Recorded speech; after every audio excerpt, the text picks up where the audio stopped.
Welcome back to another episode of Blood and Brews. Tonight we're talking Halloween 1978. And let me start off by saying welcome, Brianna. Thank you for accepting my invitation. Yeah, thanks for having me. Of course, of course.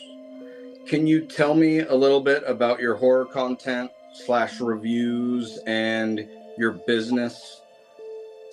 Yeah, so I do horror content reviews. I like to do them in like 1 minute videos, kind of just like condensed format. People have like the attention span of goldfish these days. And then I also own a horror themed tea shop in Eau Claire, Wisconsin.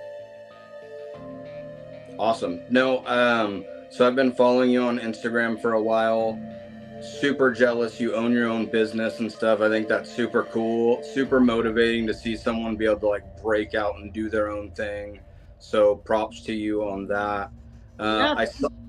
Yeah, I saw you doing reviews and stuff, and I was like, okay, well, I'd like to have her on, and we could talk about one of these classic movies. What made you choose this film exactly? so my grandpa got me into horror and he was obsessed with the Halloween franchise. So it's like the first slasher that I saw that like really got me into slasher movies. Oh, cool. I remember I was introduced to this late, and so for me, it was like I grew up as a monster kid, and it was like monster films, right? Monsters in books and on TV or whatever. So it was a little bit different upbringing, but if you had to choose slashers or monsters, what would it be? It would definitely be slashers. I'm a slasher girl through and through. That's awesome. What is your favorite slasher out of like all of them? Because I feel like we have a bunch now to choose from. I know, I'm really into like the Terrifier movies right now. I'm Same. the gore in them is great. It's just so outlandish. Outlandish, but also I love the fact that they stuck to like almost old school practical effects, and it just, even though it's over the top, I'm in love with those films as well. Yeah, I love them. All right, so you're going with Terrifier. Yeah, I'll go Terrifier. All right, if I had to choose one, it would probably be Leatherface. I'm a huge Texas Chainsaw Massacre fan. Um, I don't know what it is about him. Maybe it's just that like oaky, creepy backwoods vibe that they got going on, but that's Yeah. always kind of weirded me out. Um, all right, so I'm gonna get into just a brief description of the film for people that may have not seen it. I think that'd be crazy because most horror fans have seen this film, but in 1963, 6-year-old Michael Myers killed his 17-year-old sister. After 15 years in prison, he escapes and returns to his hometown of Haddonfield, Illinois, seeking new victims.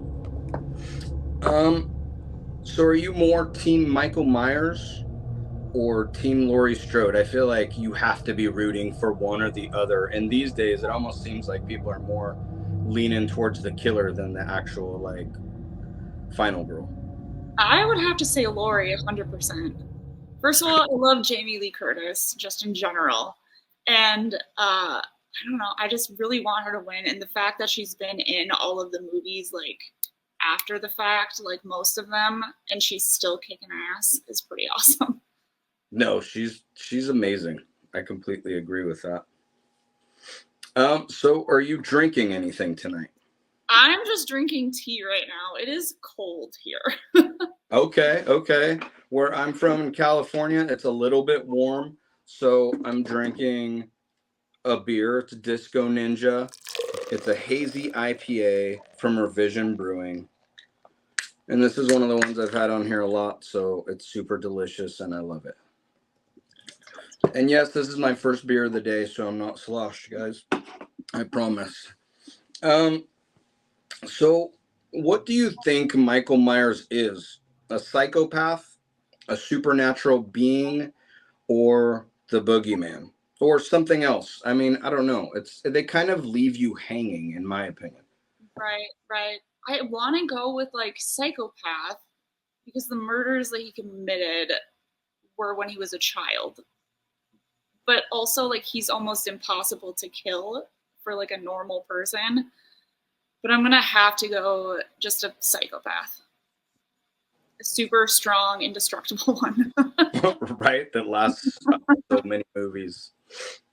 I think I would have to go with he has to be some type of weird supernatural thing because how many movies have they tried to kill him in? I mean, I feel like I know that the franchise has taken so many turns, but now with that being said, do you think that they should keep like messing with this franchise, or do you think that they need to like chill out, come up with some new ideas, and stop fucking with the Halloween Michael Myers, Laurie Strode story and go on to something different? I definitely think it should just be done. They keep trying to make new movies, and the last two just weren't great, in my opinion. I feel like they need to just let it lie. I completely agree. I feel like those last films, they were good if they would have been standalone slasher films on their own. They had their own weird, creepy vibe to them, and I liked them for that. But to be a part of the original Halloween franchise, it just felt like it's too much of a break from what it started out from. Yeah, I agree 100%. All right. So when you hear that initial theme song pop on and the credits are rolling and you got the little pumpkin on the left hand side of the screen, like what are the feels that you get from that initial like chorus or what is it score of the film? I feel like almost now at this point, it's like nostalgia. Like that theme song is like a staple now, and like when people hear that, they think Halloween and that entire time of year. It just like it makes me feel like Halloween is coming. I can't believe that John Carpenter was the one that actually like made that happen too.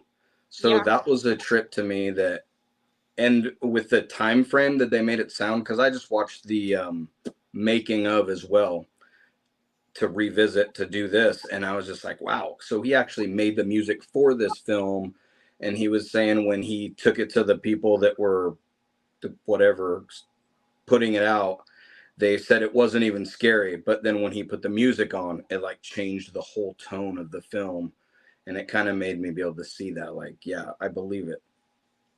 So what was your most memorable or favorite scene in this film? I'm gonna have to say when Michael Myers puts that sheet over his face and then puts the glasses on and pretends to be Bob. That scene is just so iconic, and it shows like his like childlike character that he still has. Oh yeah. That scene. So if I was gonna choose one, it would be this.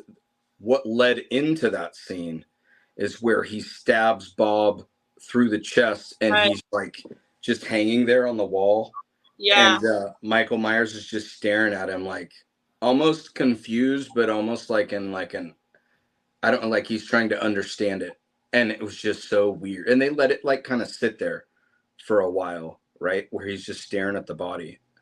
Oh yeah, So that's like my favorite kill scene. right? Yeah. It's so good. It's my favorite, but also there's something about it that's bothered me because the length of the knife going through the body. I'm like, there's no way that would be able to hold this dude's body weight up. But okay, I'm gonna have to buy it. But it's a little bit hard for me. So, practical effects. Do you give them a thumbs up or thumbs down for this film? I feel like considering the budget wasn't like huge to make this, it was pretty decent. And I feel like they didn't really rely on like gore or anything to make this scary. It was like the soundtrack and just the vibes of the film. They didn't really need to have great practical effects. Okay. So, with you saying that, how gory did you think this film actually was? I didn't think it was at all. Like, Right? yeah.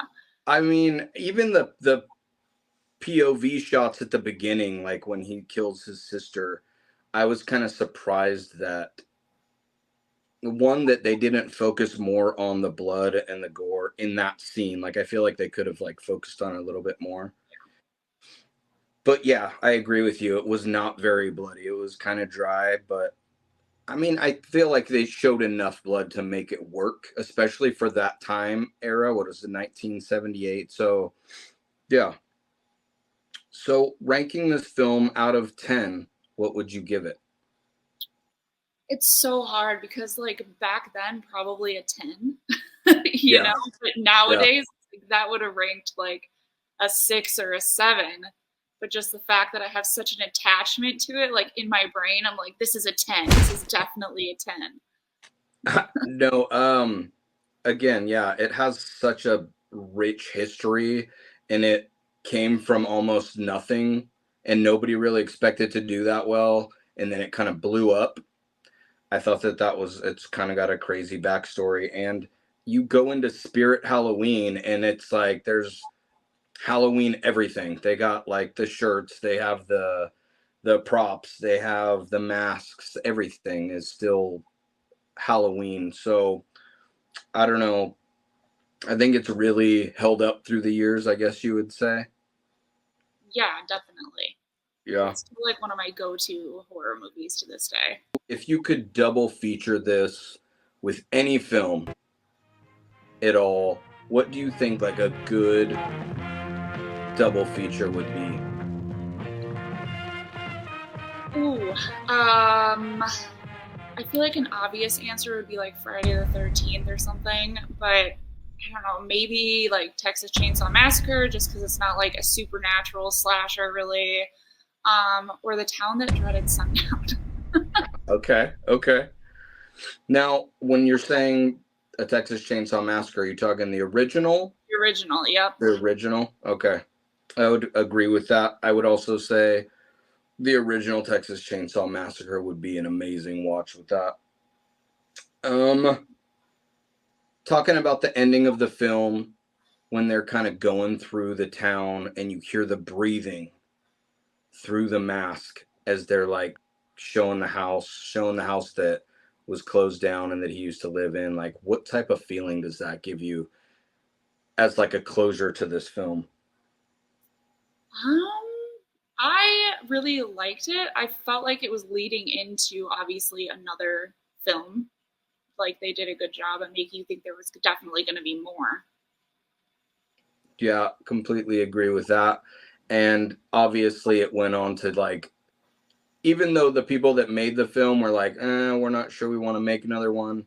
Obviously, when the movie made that much money, there's no way that they're going to pass that down, right? Right, right. So, okay. Well, that went pretty quick. I appreciate you coming on. And I appreciate you accepting my invitation once again. What is the film, wrapping things up, what's the film that you are most looking forward to coming out in 2024? Definitely Terrifier 3. Terrifier 3, that's the one. Yep, that's the one. I am super looking forward. Did you get a hold of one of the posters or no? No. What about that one In a Violent Nature? Did you watch the trailer for that? Does that look anything interesting to you? I haven't even seen the trailer yet, honestly. I've been like so busy with work. I'm behind on so many things. No, you seem like a very busy person, so I completely understand. I also work so much, it's ridiculous, so right. I get it. Okay. Well, again, thank you for joining me on this episode of Blood and Brews. Thank you for being so like prepared with your answers and just being concise. I appreciate that. And I will continue to check out your content, and I will also link your content in below this video. Okay. Okay. So, all right. You take care. Thank you. Yeah. Thank you for everyone watching. Have a very good night, and we'll see you next time.